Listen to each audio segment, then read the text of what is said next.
Ya, perseteruan antara Farhad Abbas dan juga Denny Sumargo ini sepertinya belum berakhir ya, masih panas. Usai Farhad Abbas ini melaporkan sang YouTuber ke polisi terkait adanya dugaan ujaran kebencian. Nah, faktanya seperti apa dan bagaimana pakar menilai duduk perkara ini sudah bersama saya. Siapa lagi kalau bukan Bang Farhad Abbas. Bang, selamat pagi. Selamat datang. Dan juga akan ada Komjen Purnawirawan Ito Sumardi yang merupakan mantan Kabar Eskrim Polri yang tersambung melalui via Zoom. Dan sebelum saya ke Pak Ito nih ya, Bang, ini kan sebenarnya ini masalah perseteruan Abang dengan Bang Denny ini kan ramai gitu ya. Nah ini kenapa nih Abang, apakah terus melanjutkan proses ini ke hukumnya? Sebenarnya masalah kecil gitu, tapi ditanggapi dengan cara-cara podcast, dengan cara-cara seorang YouTuber gitu. Oke. Artinya, kan awalnya dari persoalan Agus, kita sebagai lawyer. Harusnya kan semua orang itu menghargai ketika ada peran lawyer di situ. Ini dia ejek-ejek, dibilang kita nimbrung gitu. Kemudian ada kalimat tai. Akhirnya kita juga bilang lu berani karena memang kita mau didatangin. Nah kita bilang coba aja berani datang, kita hajar. Nah dia balik lagi, lu ingin hajar gue. Ternyata datang beneran. Tapi begitu sampai di luar ceritanya ini sirine pace. Seolah-olah ada orang harga dirinya, kemudian itu keberaniannya dianggap kita ciut. Pada saat sebelum itu dia live itu saya nggak tahu. Ya ketika di dalam karena kita berpikir dia juga nggak ngapa-ngapain, saya nggak mukul, saya nggak ngapain, ya saya berpikir ya nggak ada masalah ya. Persoalannya itu, oh enak banget lu digituin. Coba di posisi gue seperti itu, apa tujuannya?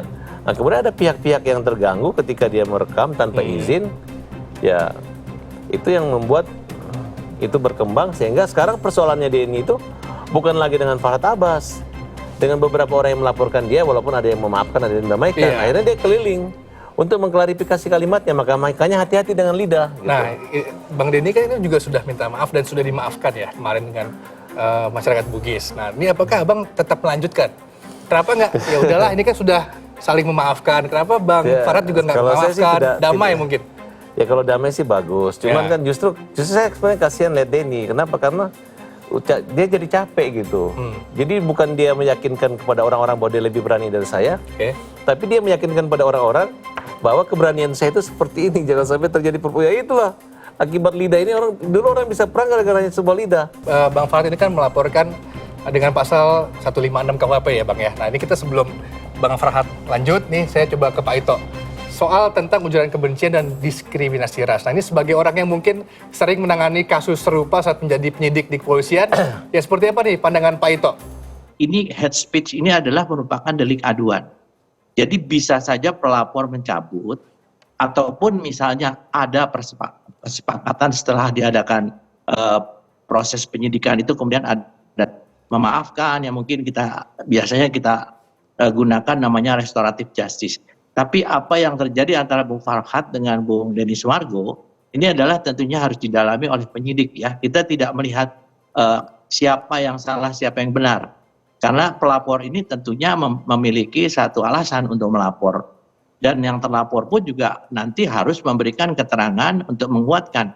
Sehingga penyidik memiliki satu keyakinan apakah ada unsur-unsur pidana dari pasal yang dikenakan, ini masuk tidak. Kalau tidak, tentunya tidak diteruskan. Pak Ito, ini banyak yang beranggapan bahwa pasal 156 ini lemah gitu ya. Banyak yang bilang ini pasal karet, prosesnya lama, untuk ke tahap hukum selanjutnya seperti apa tanggapannya?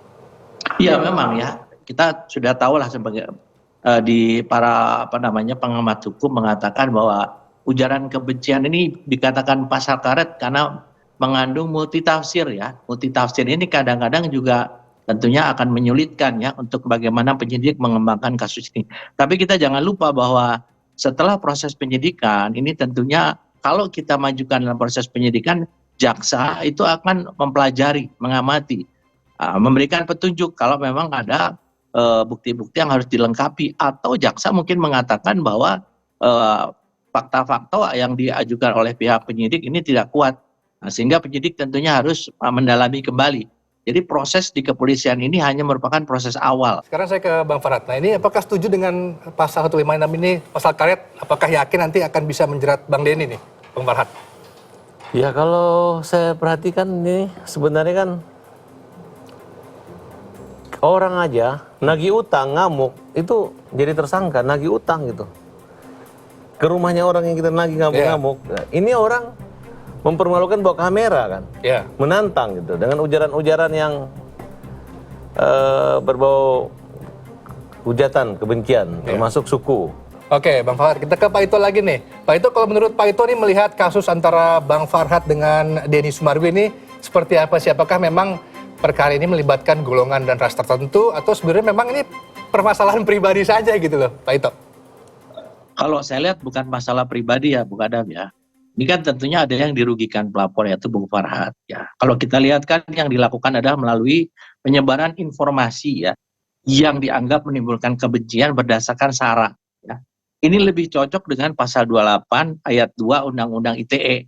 Ini pun juga ancaman hukumannya nggak 6 tahun ya, 6 tahun penjara. Karena kan digunakan melalui YouTube, kemudian juga ini digunakan mungkin ya bisa disampaikan di sana ada rekam jejaknya atau rekam digitalnya, ada penggunaan kata-kata yang mengandung sara. Nah ini tentunya akan menjadi pertimbangan penyidik apakah menggunakan pasal pidana ataukah menggunakan pasal Undang-Undang ITE atau menggunakan Yunto. Bisa-bisa 156, 157 Yuntonya mungkin pasal 28 ayat 2 Undang-Undang ITE yang menurut saya mungkin ini agak lebih kena gitu ya. Karena kan kaitannya dengan disebarkan melalui media elektronik. Oke, Bang Farhat nggak mau ngerubah? Enggak, bukan gini. Kalau Pak itu kan pasal 28 ayat 2 Undang-Undang ITE. Nah kemarin udah dikaji sih di SKPT dulu bahwa enggak ada kalimat ujaran kebencian itu di akunnya Denny Sumargo. Justru itu disebarkan di depan wartawan gitu. Apa namanya, Bang Denny kan juga sudah bilang kalau misalkan ingin damai kan harus kompak di kedua sisi nih. Bang Denny ingin damai, Bang Farhat ingin damai. Udah sepakat. Nah ini dari Bang Farhatnya mau damai apa enggak nih? Ya kalau saya sih hanya berpikir dari awal kan saya sudah damai, saya sudah salaman. Ya pasti Ya, rumahnya. yang tidak bisa dikontrol ini Denny. Dia Kenapa, kalau, Bang? Ya kalau damai ya udah Farhat ini saling. Ini tidak.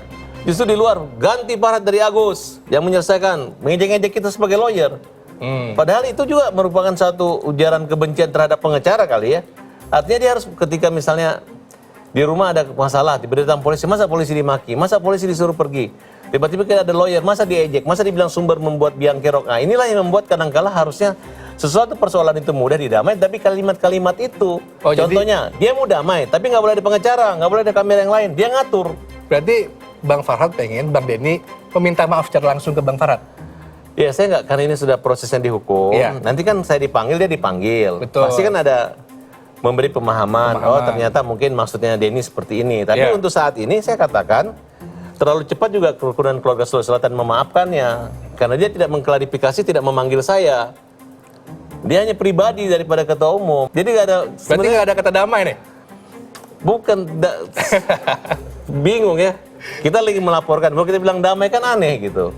Nah, kecuali kerukunan keluarga Sulawesi Selatan, aliansi mempertemukan kita, kemudian meluruskan. Kan sebenarnya dampak bahaya ini adalah bukan Farhat Abbas dengan Denny, tapi buat suku-suku ini itu aja. Oke Bang Farhat, mungkin terakhir nih ada yang disampaikan nggak nih? Mungkin untuk Bang Denny yang nonton nanti Ya, terkait kasus ini. Kalau Denny lihat-lihat orang aja lah, lihat-lihat lawan lah gitu. Kalau semua orang kamu lihat sebagai lawan, nggak lihat sebagai kawan, lihat-lihat dulu. Tujuan saya masuk di kasus Agus itu adalah untuk membela Agus, orang buta ini gitu.